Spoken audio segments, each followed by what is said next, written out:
The clock had just struck midnight as Special Agent Thompson drove through the quiet streets of Atlanta.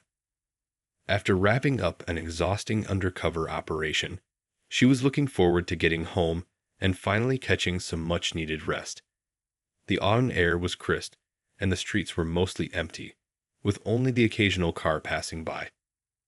As a veteran FBI agent with over a decade of experience, she had earned her reputation through countless successful operations and investigations. Tonight had been particularly demanding. A 6-month investigation had finally culminated in a major breakthrough. Her unmarked government vehicle glided smoothly through the suburban streets as streetlights cast long shadows across the pavement. The peaceful drive was suddenly interrupted by the familiar flash of blue and red lights in her rearview mirror. Agent Thompson checked her speedometer. She hadn't been speeding. Years of law enforcement experience had taught her to remain calm in such situations. She signaled and pulled over to the side of the road, positioning her car safely under a streetlight. Following standard procedure, she placed both hands on the steering wheel where they would be visible. Through her side mirror, she watched as a police officer approached, his flashlight beam bouncing with each step. He was tall, with broad shoulders and a stern expression that seemed permanently etched on his face. His nameplate read, "Officer Wilson." "License and registration," he demanded, without even a greeting. His flashlight beam swept across her face, then through the car's interior. Agent Thompson noticed something in his tone, a hint of contempt that seemed out of place for a routine traffic stop. "Of course, officer," she replied professionally, keeping her voice steady and calm. "I'm reaching for my credentials now." She moved slowly, deliberately, knowing the importance of clear movements during nighttime traffic stops. But instead of just her driver's license, she also pulled out her FBI badge and identification. "I'm a federal agent," she explained, presenting both her FBI credentials and driver's license. "I'm just heading home after an operation." Officer Wilson's reaction was immediate and unexpected. He scoffed, shining his flashlight directly on her FBI credentials, then back at her face as if trying to find a discrepancy. "Right," he drawled, his voice dripping with skepticism. "And I'm the President of the United States." The situation was starting to feel surreal. Here she was, a highly trained federal agent with years of experience, being treated like she was trying to pull a fast one. Despite her rising frustration, Agent Thompson maintained her composure, a skill that had served her well throughout her career.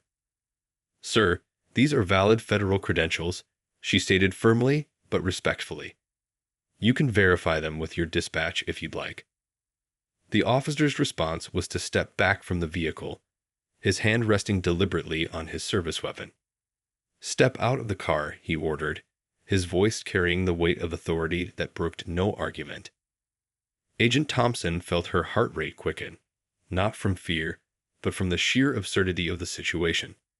The cool night air carried the distant sound of crickets and the occasional passing car, oblivious to the tension unfolding on this quiet suburban street. She knew this moment could go one of two ways, and much would depend on how she handled the next few minutes. Rain clouds were gathering overhead, promising to add another layer of discomfort to this already troubling situation. As she prepared to comply with the officer's order, Agent Thompson couldn't help but think about how many times she'd been on the other side of this scenario, conducting investigations, making arrests, always with professionalism and respect. The irony wasn't lost on her. Little did Officer Wilson know that his actions tonight would set in motion a chain of events that would reshape not just his career, but the entire department's approach to law enforcement. But for now, Agent Thompson focused on maintaining her dignity and professionalism, even as the first drops of rain began to fall. The rain was starting to fall more steadily now as Agent Thompson stepped out of her car, her FBI badge still firmly in hand. The droplets caught the flash of red and blue lights, creating an almost surreal atmosphere on the quiet suburban street. She could feel the cold water beginning to seep through her blazer, but she maintained her professional demeanor. "Face the vehicle and put your hands where I can see them," Officer Wilson commanded, his voice carrying an edge that seemed unnecessary for what should have been a routine traffic stop. The whole situation felt like it was spiraling into something much bigger than a simple traffic violation. "Officer," Agent Thompson began, her voice steady despite the growing tension. "I want to cooperate fully, but I need you to understand that I'm a federal agent. You can call this in to verify my credentials." She kept her movements slow and deliberate, knowing all too well how quickly situations like this could escalate. Officer Wilson's response was to let out a short, dismissive laugh. "You know how many fake badges I've seen in my time. People think they can fool me with all sorts of tricks." His flashlight beam moved from her face to her professional attire, now getting soaked in the rain. "Besides, you don't exactly fit the profile." Those last words hung in the air, heavy with implication. Agent Thompson felt a familiar knot in her stomach. One she'd hoped wouldn't be part of her career anymore, especially not after reaching such a high position in federal law enforcement. "What exactly do you mean by profile, Officer Wilson?" she asked, keeping her voice level despite the growing indignation she felt. She was acutely aware of his body camera recording every moment of this interaction, and she intended to handle this situation by the book. Instead of answering her question, Officer Wilson reached for his radio. "Dispatch, I'm going to need backup at my location. Got a possible case of impersonating a federal officer." He emphasized the word impersonating, while staring directly at Agent Thompson, as if daring her to object. A passing car slowed down, its headlights illuminating the scene. Agent Thompson could see the curious faces of the passengers, probably wondering what was happening. She stood there, dignified despite the rain now thoroughly soaking her clothes, while Officer Wilson continued his unnecessary show of authority. "You're making a serious mistake," she said calmly, water dripping from her hair. "Not only are my credentials valid, but this entire interaction is being recorded on your body camera. I suggest you think carefully about your next actions." Officer Wilson's expression hardened. "Is that a threat?" he asked, taking a step closer. "Because I don't take kindly to threats, especially not from people pretending to be something they're not." 2 more patrol cars were now approaching, their sirens cutting through the sound of falling rain. Agent Thompson took a deep breath, knowing that this situation was about to become even more complicated. She thought about all the young officers she helped train over the years, teaching them about professional courtesy and the importance of treating everyone with respect. "Officer Wilson," she said, her voice carrying the weight of her years of experience, "I'm going to reach for my phone. I'm calling my supervisor at the FBI field office. They can send someone down here to verify my identity in person if that's what it takes." The backup officers were stepping out of their cars now, approaching the scene with hands near their weapons. Agent Thompson could see confusion on their faces as they took in the sight of her professional attire and calm demeanor. She knew the next few minutes would be crucial. What should have been a simple traffic stop had turned into a display of prejudice and poor judgment. But Agent Thompson knew something Officer Wilson didn't. This incident wouldn't end here. Every word, every action, every hint of bias was being recorded, and soon enough, he would learn that underestimating people based on their appearance was a mistake that could cost him his career. The backup officers arrived at the scene, their vehicles flashing lights turning the quiet suburban street into what looked like a major crime scene. The rain continued to pour, and Agent Thompson stood there, her expensive suit now completely soaked. She couldn't help but notice how this scene must look to passing cars. 3 police cruisers surrounding one woman in professional attire.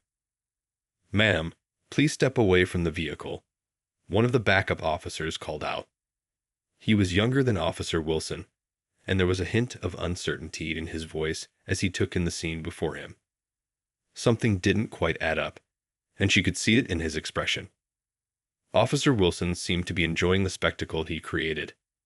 "She claims to be FBI," he announced to his colleagues, emphasizing the word claims with obvious skepticism. "Says these are her credentials." He held up her FBI badge, examining it under his flashlight as if it were a counterfeit bill. A small crowd had begun to gather on the sidewalk, protected from the rain by umbrellas and watching the scene unfold. Some had their phones out, recording everything. Agent Thompson felt a mix of emotions: frustration, anger, but mostly disappointment. After years of breaking barriers and earning respect in her field, here she was, being treated like a criminal on the side of the road. "I've already offered to have you contact my supervisor," Agent Thompson repeated, rain dripping from her face. "You can also call the FBI field office directly. Their number is public record." Her voice remained steady, professional, even as she stood there getting drenched. Instead of acknowledging her suggestion, Officer Wilson turned to his colleagues. "We're going to need to search the vehicle. Could be evidence of other false credentials." He seemed determined to turn this into something bigger, perhaps to justify his initial behavior. The younger backup officer shifted uncomfortably. "Sir, maybe we should verify with dispatch first, if she really is FBI." "Are you questioning my judgment, officer?" Wilson snapped, cutting him off. The younger officer fell silent, but his discomfort was visible. More cars were slowing down now, causing a small traffic jam as people tried to see what was happening. Agent Thompson could hear snippets of conversation from the gathering crowd. "Why are they treating her like that? Someone should be recording this. This doesn't look right." Officer Wilson ordered her to stand by the police cruiser while they searched her vehicle. The rain had turned into a steady downpour, but he seemed unbothered by keeping her out in the weather. She watched as they went through her car, rifling through her briefcase, spilling some of its contents onto the wet seat.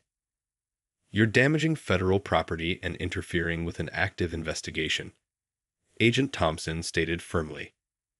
"Every document in that briefcase is confidential." She kept her composure, but inside, her patience was wearing thin.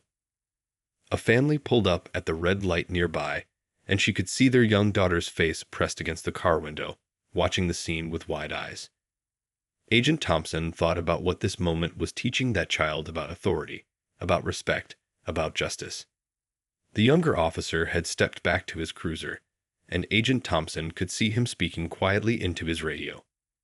He kept glancing her way, then at Officer Wilson, his expression growing increasingly concerned. Time seemed to crawl by as they continued their unnecessary search. Agent Thompson stood there, dignity intact despite her dripping clothes and the humiliating situation. She knew that every minute of this incident was being recorded, not just by the officers' body cameras, but by the growing number of spectators with phones. What Officer Wilson didn't realize was that this display of authority was about to backfire spectacularly. Each passing moment, each dismissive gesture, each biased assumption was building a case, not against Agent Thompson, but against him. Soon, this rainy night would become a turning point, not just for Officer Wilson's career, but for the entire department's approach to law enforcement. The lights kept flashing, the rain kept falling, and Agent Thompson stood her ground, knowing that sometimes the most powerful response to injustice is to face it with unwavering dignity. By morning, the videos had already spread across social media like wildfire. Dozens of cell phone recordings from different angles showed the same scene: a professional woman in a business suit, standing in the pouring rain while officers searched her car. The comment sections were filled with outrage as people learned she was actually an FBI agent. The local news stations picked up the story for their morning broadcasts. Disturbing footage has emerged of what appears to be a case of police misconduct involving a federal agent, one reporter announced, standing in front of the police station. Behind her, a small group of concerned citizens had already gathered, holding signs demanding accountability. Inside the FBI field office, Agent Thompson sat in her supervisor's office, still wearing the same clothes from the night before. Her suit, though now dry, showed wrinkles from the rain. She played the recording from her phone. She had quietly activated it during the incident, capturing every word of the interaction. "This is completely unacceptable," her supervisor said, his face growing darker as he listened to Officer Wilson's condescending tone and dismissive comments. The Bureau takes this kind of discrimination very seriously. He picked up his phone, already dialing the police chief's number. Meanwhile, at the police station, Officer Wilson was facing his own morning of consequences. The young backup officer from the night before had already filed a report about his concerns over the incident. The police chief's office was being flooded with calls from reporters, community leaders, and angry citizens who had seen the viral videos. "What were you thinking?" the police chief demanded, slamming a stack of printouts on his desk, screenshots from social media, email complaints, and news headlines. "We've got the FBI breathing down our necks now, and every civil rights organization in the state is calling for an investigation." Officer Wilson's usual confidence had evaporated in the harsh light of day. He hadn't expected those bystanders' videos to spread so quickly. He hadn't counted on his body camera footage being reviewed so soon. And he certainly hadn't anticipated the young backup officer filing that report. The local community forums were buzzing with activity. People who had experienced similar treatment began sharing their own stories. A retired military officer wrote about being profiled in his own neighborhood. A judge shared her experience of being questioned at the courthouse. The incident had opened a floodgate of similar accounts. By afternoon, both departments had called press conferences. The FBI spokesperson stood at the podium first. "We stand firmly behind our agent, who demonstrated exceptional professionalism in the face of unwarranted harassment. We are calling for a full investigation into this incident." The police chief followed with his own statement. "We take these allegations very seriously. An internal affairs investigation has been launched, and the officer in question has been placed on administrative leave pending the results." He looked tired, knowing this incident would have long-lasting effects on community relations. Agent Thompson spent the day meeting with internal affairs investigators, recounting every detail of the incident. She shared not just the humiliation she'd endured, but also her concerns about what this incident revealed about deeper issues within the department. "It's not just about me," she explained to the investigators. "It's about every person who's ever been profiled, every citizen who's been treated with unwarranted suspicion. We have to do better." As the day drew to a close, more videos continued to surface. A local news channel had obtained security footage from a nearby business, showing the entire incident from yet another angle. Each new video added to the growing evidence that this was more than just a misunderstanding. It was a clear case of profiling and abuse of authority. The incident had struck a chord with the public, forcing both departments and the community to confront uncomfortable truths about bias in law enforcement. What started as one officer's poor judgment had evolved into a catalyst for change, and this was just the beginning. As the internal affairs investigation gained momentum, a disturbing pattern began to emerge. Investigators spent hours reviewing Officer Wilson's past body camera footage, dash cam videos, and complaint records. What they found painted a troubling picture of his decade-long career. "Look at this," one investigator said to her colleague, pointing at her computer screen. 3 complaints in the past year alone, all with similar patterns. She pulled up footage from various traffic stops, each showing concerning behavior that had somehow slipped through the cracks of the system. The FBI had launched its own civil rights investigation, working parallel to internal affairs. They set up a tip line, and within days, the phones wouldn't stop ringing. People from all walks of life came forward with their stories. A respected doctor, a military veteran, a local business owner. Each had encountered Officer Wilson during routine traffic stops that turned into unnecessary ordeals. "I never filed a complaint," the doctor explained during his interview. "I figured nothing would come of it." He described a similar experience, being made to stand in bad weather, subjected to unnecessary vehicle searches, and treated with obvious disdain. "But when I saw the FBI agent's story on the news, I knew I had to speak up." The investigation team discovered that Officer Wilson had a habit of turning off his body camera during certain interactions. However, dash cam footage and recordings from his backup officers told the stories he tried to hide. The young backup officer, who had been present during the FBI agent incident, proved to be a valuable witness. He had a way of making comments that weren't obviously offensive on paper, the young officer explained during his interview. But the tone, the implications, everyone knew what he meant. Some of us just didn't know what to do about it. Community activists organized a public forum at the local community center. The turnout was overwhelming. People spilled out into the parking lot, all wanting their voices heard. The police chief attended, sitting quietly in the back, listening to story after story of similar encounters. Meanwhile, Officer Wilson's personnel file revealed more red flags. Several of his fellow officers had requested transfers to avoid working with him. Training officers had noted concerns about his attitude during his early days on the force. Yet somehow, he had continued to rise through the ranks. The investigation uncovered text messages between Officer Wilson and some colleagues, revealing casual jokes and comments that showed a pattern of bias. Several officers, uncomfortable with what they had witnessed over the years, finally felt safe enough to speak up. He would brag about it, one officer revealed during a closed-door session. He called it teaching people their place. We all knew it was wrong, but he had friends in high places. Until now. The FBI agent's case had opened the floodgates. Local news stations ran special reports featuring interviews with citizens who had similar experiences. Social media continued to buzz with newly uploaded videos of past incidents involving Officer Wilson.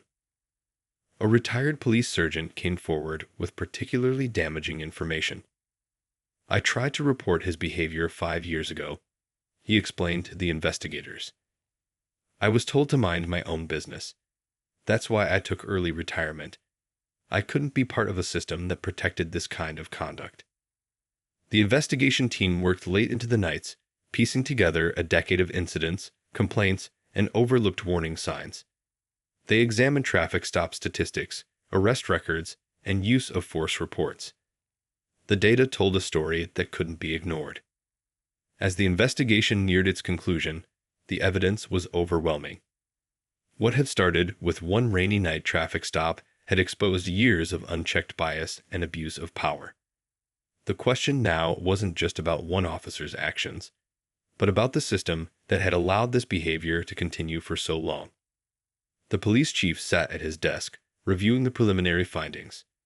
The report was thorough, damning, and would require action that would reshape the entire department. The time for small measures and quiet reprimands was over. Real change was coming, whether the old guard liked it or not. The day of the disciplinary hearing arrived with an atmosphere of tension in the air. News vans lined the street outside the police headquarters, their satellite dishes reaching toward the sky like metal trees. Inside, the hearing room was packed with observers, including community leaders, fellow officers, and members of the press. Officer Wilson sat at the front table, looking much smaller than he had that rainy night. His usual confident swagger was replaced by nervous glances around the room.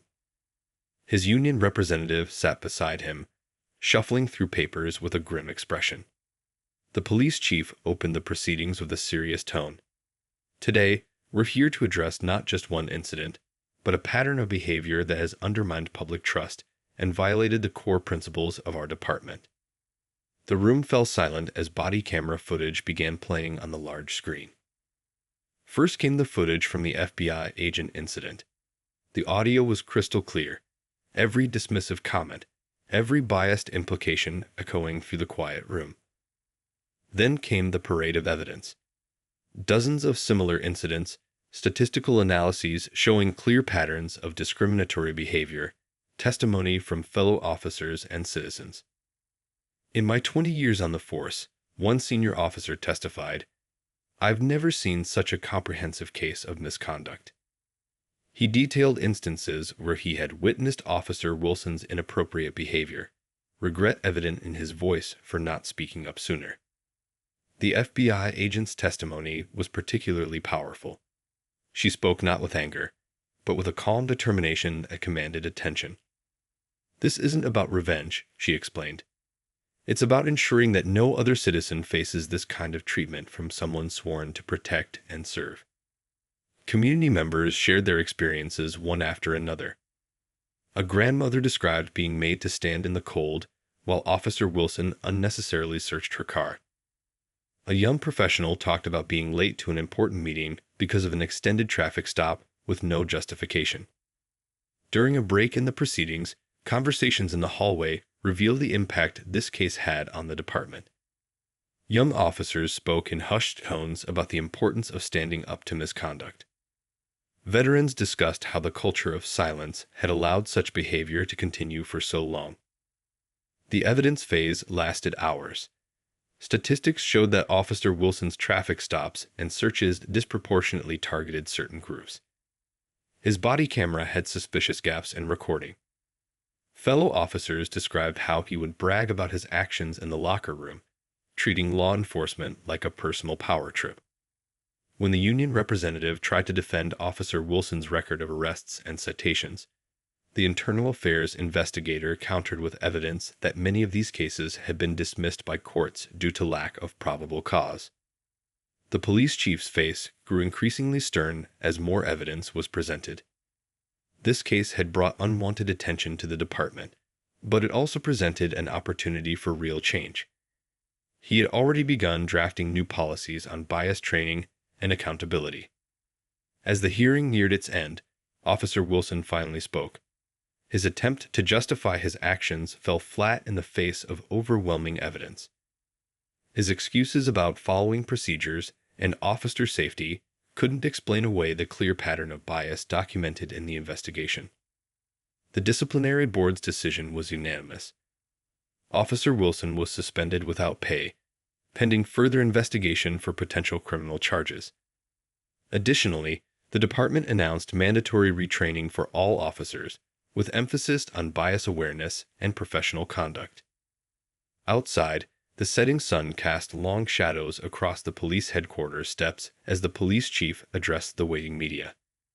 "Today marks a turning point for our department," he announced. "We are committed to rebuilding trust with our community and ensuring that such abuse of authority never happens again." The FBI agent watched the news coverage from her office, knowing that this outcome wasn't just about one officer or one incident.